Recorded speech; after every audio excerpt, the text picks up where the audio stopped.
नमस्कार किसान भाइयों। कृषि दर्शन के आज के अंक में आपका बहुत बहुत स्वागत है। कहते हैं कि प्रोटीन की आपूर्ति का सबसे बड़ा स्रोत दलहनी फसलें हैं। और क्यों ना हो, भारत देश सबसे बड़ा उत्पादन है दलहनी फसलों का, जिसमें सबसे बड़ा योगदान मध्य प्रदेश का है, जिसका सबसे बड़ा श्रेय हमारे किसान भाइयों को जाता है। आज इसी विषय पर हम चर्चा करने वाले हैं। हमारा विषय है खरीफ की दलहन और तिलहनी फसलें। और इस विषय पर बात करने के लिए हमारे साथ उपस्थित हैं रविंद्रनाथ टैगोर यूनिवर्सिटी के वरिष्ठ वैज्ञानिक डॉक्टर अशोक वर्मा, जिन्हें नमस्कार। 20 साल का अनुभव है। स्वागत है सर आपका बहुत बहुत। जी, नमस्कार। जैसा कि हमने हमारे विषय के बारे में जाना, विषय से ही जुड़ा हुआ हमारा पहला सवाल है कि वर्तमान में खरीफ सीजन में तिलहन की कौन कौन सी फसलें किसानों को लगाना चाहिए जिससे कि उन्हें अधिक मुनाफा हो सके। नमस्कार किसान भाइयों, जैसा कि आप देख रहे हैं कि हमारे कुछ वर्षों से 3-4 वर्षों से हमारी जो फसल है खरीफ की, जो विशेषकर जो हमारी सोयाबीन फसल है, उसके कुछ ट्रेंड में कुछ बदलाव आते जा रहे हैं। कई क्षेत्रों में हम देख रहे हैं कि सोयाबीन का रकबा घट रहा है और धान का एरिया कई जगह बढ़ रहा है। तो ऐसे में कई जगह सोयाबीन की इस बार हम देख रहे हैं, इस साल सोयाबीन की बीज की भी कमी है।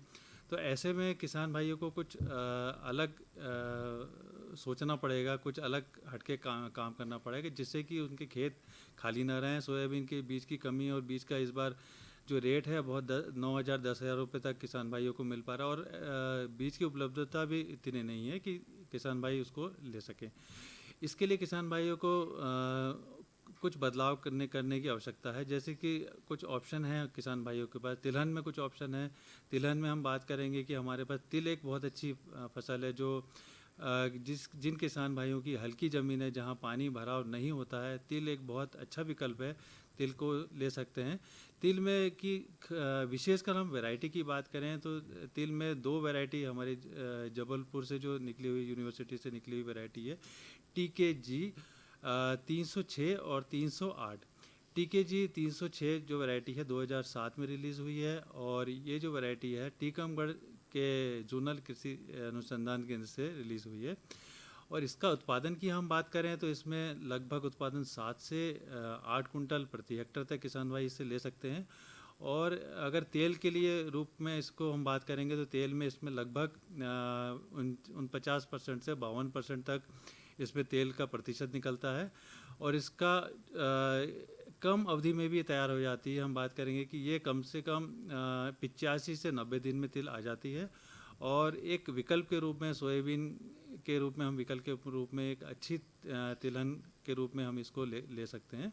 दूसरी वैरायटी के बारे में बात करूंगा, जो वैरायटी है TKG 308 वैरायटी है।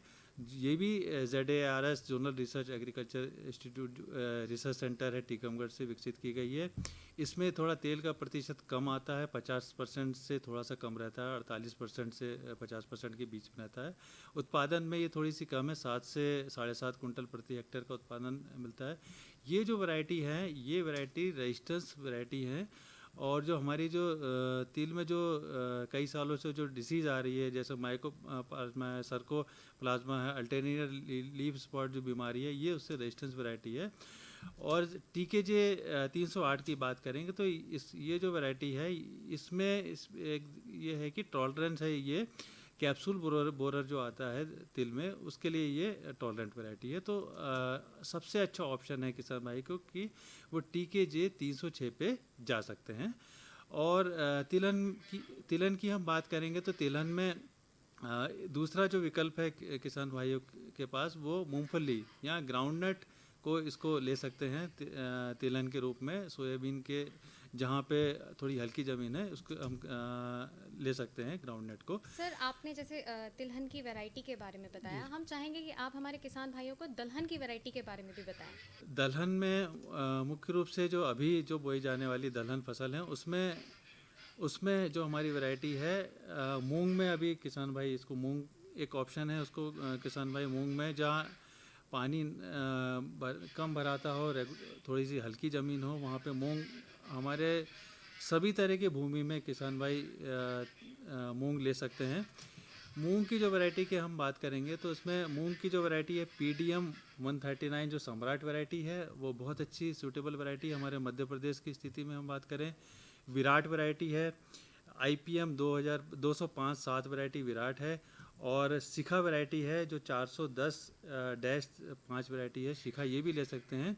इसका प्रोडक्शन की हम बात करें, ये हमारे मध्य प्रदेश के क्लाइमेट के हिसाब से बड़ी सूटेबल वैरायटी है, और इसका उत्पादन 4 से 4.5 कुंटल के आसपास 1 हेक्टेयर में उत्पादन किसान भाई ले सकते हैं। इन वैरायटियों में ये खास मूंग की और भी वैरायटी हैं, लेकिन ये वैरायटी का चयन करने का उद्देश्य ये है कि इस वैरायटी में जो बीमारी है हमारी मूंग में विशेषकर एक बीमारी आती है येलो मोज़ेक वायरस बीमारी मूंग में, और जितनी दलहन फसलें जो होती हैं जैसे उड़द की बात करें या मूंग की बात करें तो येलो मोज़ेक वायरस वैरायटी है। ये जो डिसीज़ होती है वायरस के द्वारा फैलता है, ये एक डिसीज़ है, और इसका जो मुख्य जो फैलने का कारण है वाइट फ्लाई के कारण फैलती है। तो ये जो वैरायटी है, इसलिए मैं PDM इसकी बात कर रहा हूँ, 139 वैरायटी सम्राट की बात कर रहा हूँ। ये वैरायटी जो है येलो मोज़ेक वायरस बीमारी से रेजिस्टेंस वैरायटी है। चयन जब भी करें किसान भाई तो ये वैरायटियों का विशेषकर से चयन करें। शिखा हो गई, विराट हो गई, और ये वैरायटी हो गई मूंग की हम बात करेंगे। 3 वैरायटी स्पेशली इसके लिए किसान भाई चयन करें। तो यहाँ पे हमने बहुत सारी वैरायटियों के बारे में जाना है, लेकिन अगर हम बात करें तो धान को छोड़ के अनाज वाली और ऐसी कौन सी फसलें हैं जो हमारे किसान भाई लगा सकते हैं? अनाज में हम विशेषकर बात करेंगे तो खरीफ में अनाज में ज्वार, बाजरा या मक्का इंटर क्रॉपिंग में ले सकते हैं। इसकी कुछ वैरायटी मैं बता देता हूँ आपको। ज्वार में RBH ज्वार जो है 938 वैरायटी ले सकते हैं, या बाजरा ले सकते हैं। मक्का में J पॉपकॉर्न वैरायटी आती है वो ले सकते हैं, या तो JM 421 वैरायटी ले सकते हैं। ये कुछ ऐसी वैरायटी है जो मूंग के साथ में इंटर क्रॉपिंग में ज्वार ले सकते हैं, आप मक्का ले सकते हैं, बाजरा ले सकते हैं, इंटर क्रॉपिंग में ले सकते हैं। इससे कई बार ऐसा होता है जैसे हमारी जो मुख्य फसल है बारिश में अगर मान लो हमारी फसल ख़राब हो जाती है तो इंटर क्रॉपिंग के माध्यम से हम हमारा जो किसान की आय है वो उसको हम कुछ हद तक हम इसको कंट्रोल कर सकते हैं, नुकसान की तरफ से उसको उबार सकते हैं। जी, जैसा आपने बताया, आपने काफ़ी सारी वैरायटी बताई हैं, लेकिन आपने जो बताया है उसमें बीज उपचार जो है, अच्छी किस्मों का बीज का चयन करना, ये भी एक महत्वपूर्ण विषय है। तो क्या बीज उपचार के बारे में भी ध्यान रखना चाहिए? हाँ, बिल्कुल। देखिए किसान भाई अगर मान लो इस फसल पे जा रहे हैं, है ना, मूंग की बात कर रहे हैं या तिलहन की बात कर रहे हैं, जो हमारी जो तिल की बात कर रहे हैं या मूंगफली की बात करें, तो खरीफ के सीज़न में ज़्यादातर जो मृदा जनित बीमारियां ज़्यादा आती हैं, क्योंकि इसमें ऐसे कंडीशन रहती है, ऐसे क्लाइमेटिक कंडीशन रहती हैं, वातावरण रहता है कि मृदा जनित बीमारी हमारे जो ज़मीन के अंदर है वो ज़्यादा पनपते हैं। तो हमें जब भी हम कोई भी वैरायटी का या तिल लगाएं या मूंगफली लगाएं या हम दलहन की फसलें की बात करें, विशेषकर मूंग की बात करें, उड़द की बात करें, तो हमें हमेशा बीज उपचार करके ही बीज को बोएं। देखिए एक तरीका होता है बीज उपचार करने के तरीके में, सबसे तरीका है कि FIR जो तकनीक है, फंजीसाइड, इंसेक्टिसाइड और राइजोबियम कल्चर, है ना। दलहन की बात करेंगे तो दलहन में राइजोबियम आ जाएगा, और तिलहन वाली फसलों में हम दूसरे जो कल्चर आते हैं उससे तिलहन के कल्चर आते हैं वो हम लगाएंगे। पहले हम अगर मान लो बीज उपचार की बात करें तो फंजीसाइड में हम थायरम कैप्टन प्लस कार्बेंडिज्म 2 ग्राम थायरम प्लस 1 ग्राम कैप्टन को मिला के 3 ग्राम प्रति किलोग्राम की बीज की दर से हम उसको बीज उपचारित करेंगे। और उसके बाद हम जो सेकंड जो उसमें लेयर लगाएंगे वो हम कीटनाशक का लगाएंगे। अगर हम मूंग लगा रहे हैं, मूंग में खासकर हम देखते हैं कि सकिंग या माऊ मच्छर की या सकिंग इंसेक्ट की सोइंग बोनी के समय भी दिक्कत आती है, तो एमिडाक्लोरोपिड 70% जो दवा आती है उसको 7 ग्राम प्रति किलोग्राम की बीज की दर से उसको बीज उपचारित कर लें, या थायोमिथॉक्सन एक और टेक्निकल आता है, उसकी 4 ग्राम की मात्रा 1 किलोग्राम की मात्रा से उसको बीज उपचारित कर लें। तो इससे कम से कम हमारे जो कीड़ों का प्रकोप, जो हमारा बोनी के समय हमारा जो कीड़ों का प्रकोप होगा उसको हम काफ़ी हद तक हम इसको बचा पाएंगे। और तीसरी हम बात करें, जैसे हम दलहन फसल की बात कर रहे हैं, तो दलहन फसलों में विशेषकर जो राइजोबियम कल्चर का उपयोग हमें आवश्यक रूप से करना चाहिए बीज उपचार के समय। राइजोबियम उपचार करने से क्या होता है, हमारे जो उत्पादन है, हमारे जो फसल का उत्पादन है, हमारे फसल के उत्पादन को हम 25 से 30% राइजोबियम कल्चर को उपयोग करने से हम उत्पादन बढ़ा सकते हैं, जो कि हमारी वातावरण की जो वायुमंडल की जो नाइट्रोजन हो, इसमें सबसे ज़्यादा फिक्सेशन का जो काम करता है वो राइजोबियम करता है। ज़मीन की तैयारी में दोनों में काफ़ी अंतर रहता हाँ है, जी। दलहन और तिलहन में। हाँ देखिए, जलन लगभग ये तिल की हम बात कर रहे हैं तो तिल में बहुत हल्की ज़मीन होनी चाहिए, और मूरम ज़मीन हमारी जितनी भी हल्की ज़मीन होगी, मूरम वाली ज़मीन हो जी। या लाल मिट्टी वाली ज़मीन हो जी। या दोमट ज़मीन हो, इसमें हम किसी भी तरह का जो तिल हम लगा सकते हैं। और दलहन तो क्या लगभग काली मिट्टी में भी हम किसान भाई लगा सकते हैं, और जो हल्की ज़मीन है उसमें भी लगा सकते हैं, दोनों में दलहन फसल लग सकती है। अरहर की बात करें तो अरहर भी एक ऑप्शन है। अरहर की जो कुछ वैरायटी की मैं बात करूँ कि JKM 189 जो वैरायटी है, ये करीब 130 दिन में 120 से 130 दिन में वैरायटी आ जाती है। राजीव लोचन वैरायटी है जो भी अच्छी है, मध्य प्रदेश के परिप्रेक्ष्य में करें तो राजीव लोचन वैरायटी भी अच्छी है, जो 130 से 140 दिन में आ जाती है। तो किसान भाइयों, अब समय हो चला एक छोटे से ब्रेक का। आप बने रहिए हमारे साथ।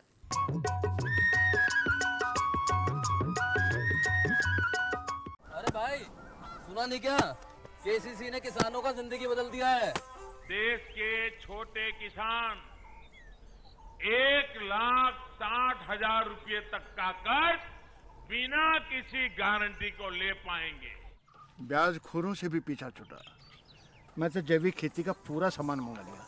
KCC का भी कोई दबाव नहीं है। ब्याज चुकाने के लिए पूरा 1 साल मिलता है। समय पर भुगतान करने पर केवल 4% के सालाना ब्याज पे लोन मिल गया मुझे। अपना आधार कार्ड, लेटेस्ट फोटो और जमीन के कागजात लेके अप्लाई करो बस। और नामांकन भरने के लिए जेब भी ढीली नहीं करनी पड़ी।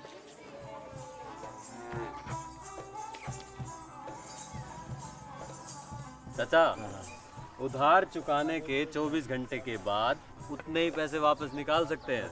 KCC ने किसानों की जिंदगी वाकई बदल दी है। तो आप भी किसान क्रेडिट कार्ड अपनाएं और सहजता से ऋण पाएं। अरे सुन तो।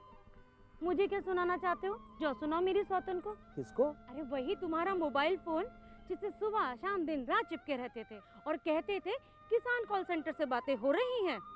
अच्छा, ये बात है। हाँ, क्यों? क्या हुआ? अब बात नहीं होती क्या? अब तो झट से बात हो जाती है। संबंधी समस्याओं का अपनी भाषा में तुरंत हल पाने के लिए पूरे भारत में किसी भी फोन से हेल्पलाइन नंबर पर संपर्क करें। किसानों का दोस्त किसान कॉल सेंटर।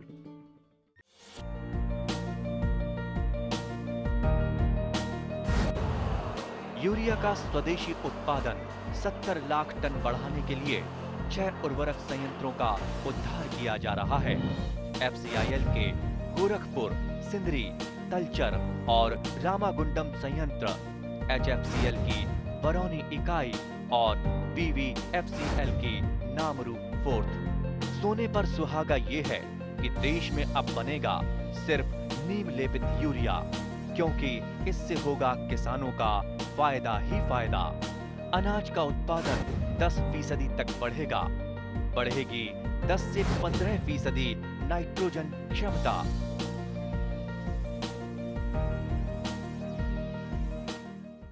एक बार फिर से आप सभी का स्वागत है हमारे आज के प्रोग्राम में। आज का हमारा विषय है खरीफ की दलहनी और तिलहनी फसलें। इसी विषय पर हम बात कर रहे थे। ब्रेक से पहले हम बात कर रहे थे वैरायटी के बारे में। हमने कई सारी वैरायटी के बारे में जाना, साथ ही दोनों की तैयारियों में जो जो अंतर होता है उसके बारे में जाना हमने। लेकिन अब हम यहाँ पे बात करना चाहेंगे कि जब दलहनी और तिलहनी फसलें लगाई जाती हैं तो उसके लिए खेतों की तैयारी कैसे करें।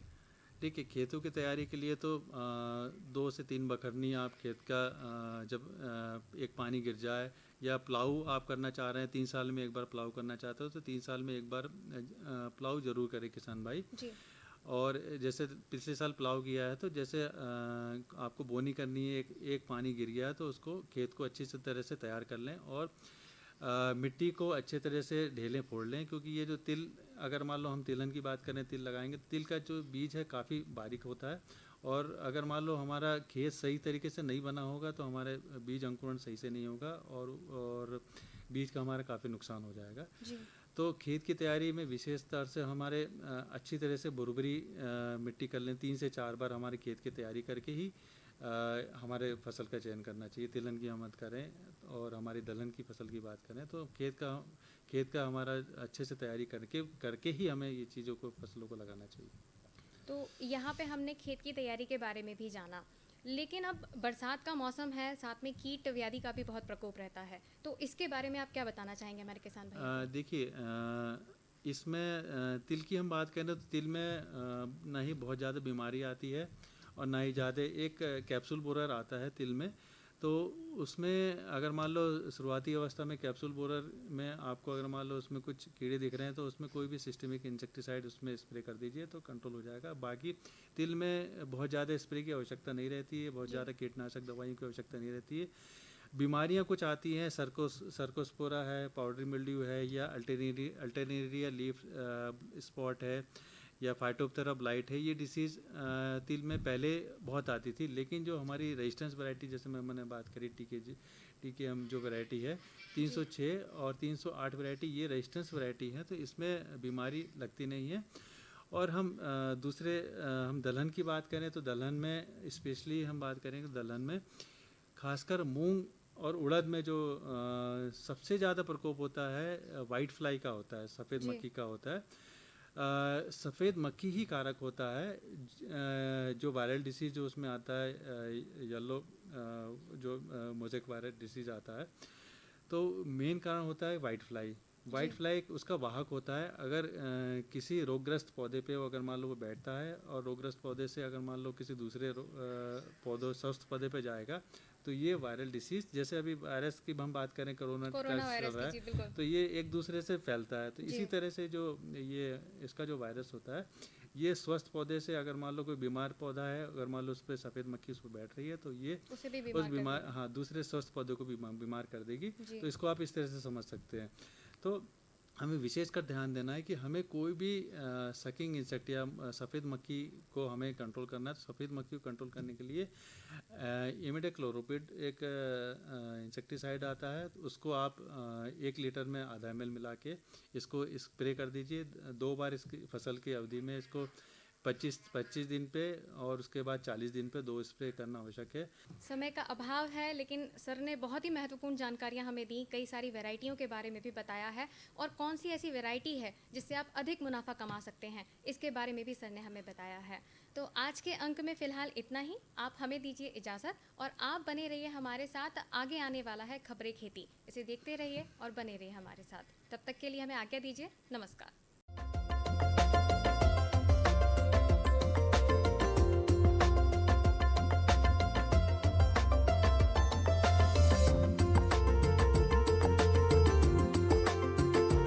नमस्कार किसान भाइयों, खबरें खेती में आपका स्वागत है। आइए नजर डालते हैं आज की कृषि की मुख्य खबरों पर।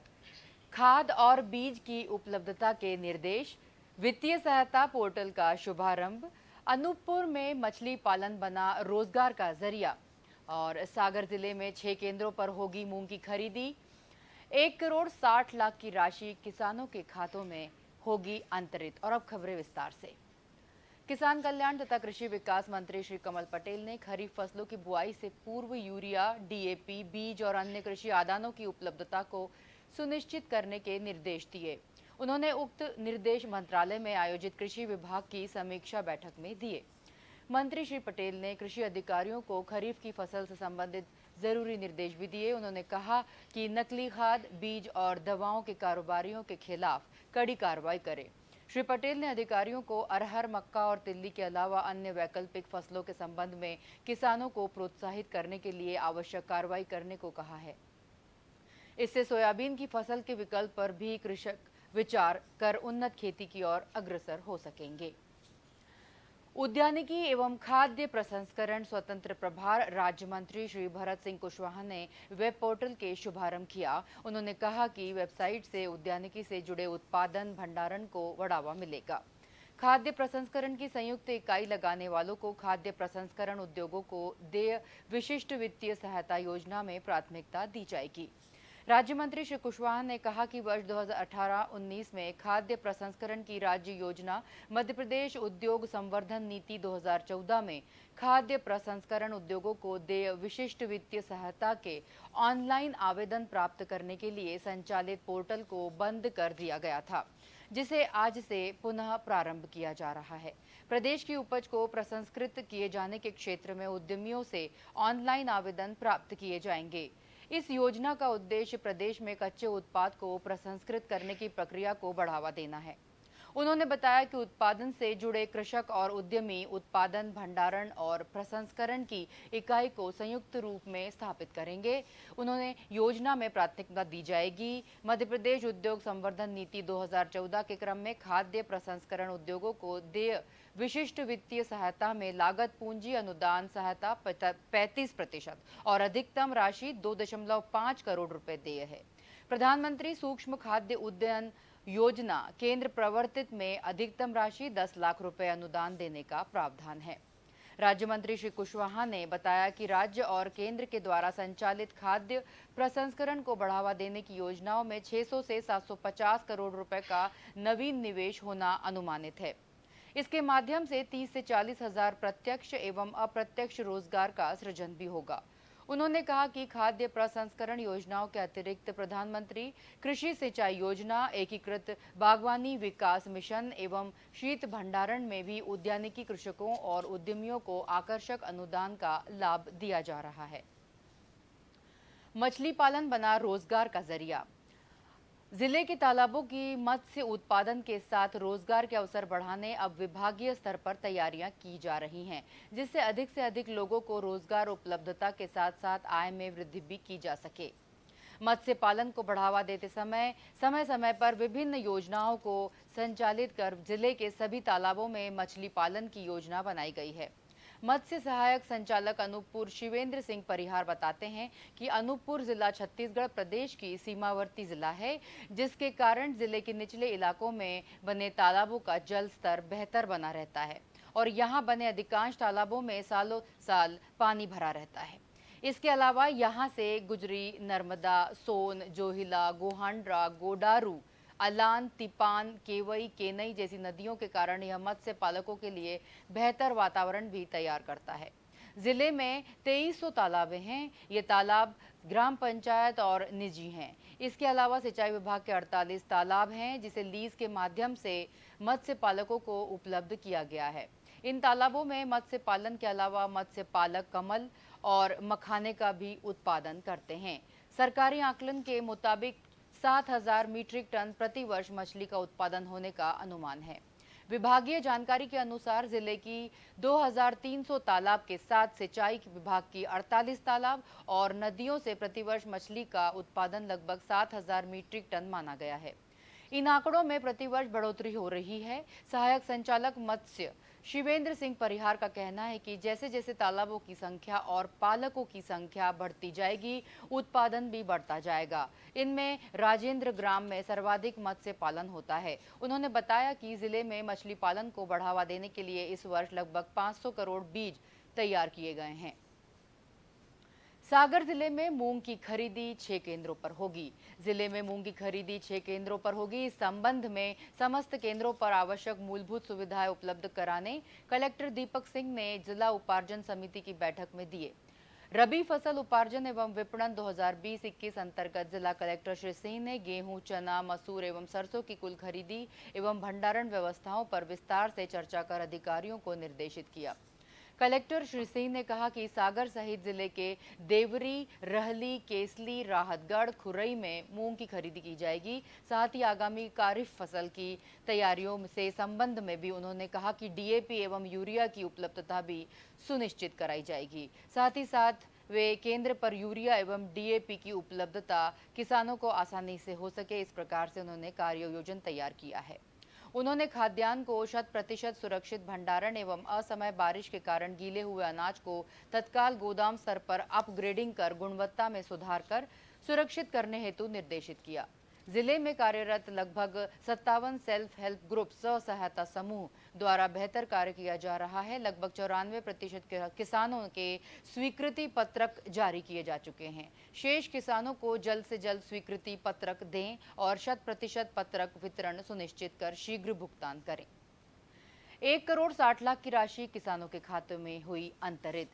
बुधवार को किसान कल्याण तथा कृषि विकास मंत्री श्री कमल पटेल ने भोपाल और रायसेन के 214 किसानों के खातों में 1 करोड़ 60 लाख रुपए की राशि सिंगल क्लिक से अंतरित की। इस मौके पर स्वास्थ्य मंत्री डॉक्टर प्रभुराम चौधरी, चिकित्सा शिक्षा मंत्री एवं श्री कैलाश सारंग जी और दोनों जिलों के 6 किसान उपस्थित रहे। मध्य प्रदेश राज्य कृषि विपणन बोर्ड कार्यालय में आयोजित कार्यक्रम में कृषि मंत्री श्री पटेल ने बताया कि कृषि उपज मंडी समिति रायसेन में वित्तीय वर्ष 2018-19 में व्यतिक्रम फर्म द्वारा क्रय कृषि उपज धान के 222 किसानों की 2 करोड़ 2 लाख रुपए की राशि का भुगतान लंबित पाया गया था। उन्होंने बताया कि किसानों के अभिलेखों का परीक्षण किया जाकर पत्रक पात्र पाए गए हैं। 169 किसानों के खाते में 1 करोड़ 24 लाख रुपए की राशि अंतरित की गई। इसी प्रकार कृषि उपज मंडी समिति भोपाल में भी 107 किसानों की 73.48 लाख रुपए की राशि का भुगतान लंबित पाया गया था। अभिलेखों के परीक्षण के उपरांत 45 कृषकों के खातों में 36 लाख रुपए की राशि अंतरित की गई है। कृषि मंत्री श्री पटेल ने बताया कि रायसेन के शेष 53 कृषकों और भोपाल के 62 कृषकों के अभिलेखों के परीक्षण का कार्य जारी है। परीक्षण उपरांत भुगतान की कार्रवाई की जाएगी। तो किसान भाइयों, आज खबरें खेती में बस इतना ही। आप लगातार बने रहिए कार्यक्रम कृषि दर्शन में और हमें दीजिए आज्ञा। नमस्कार।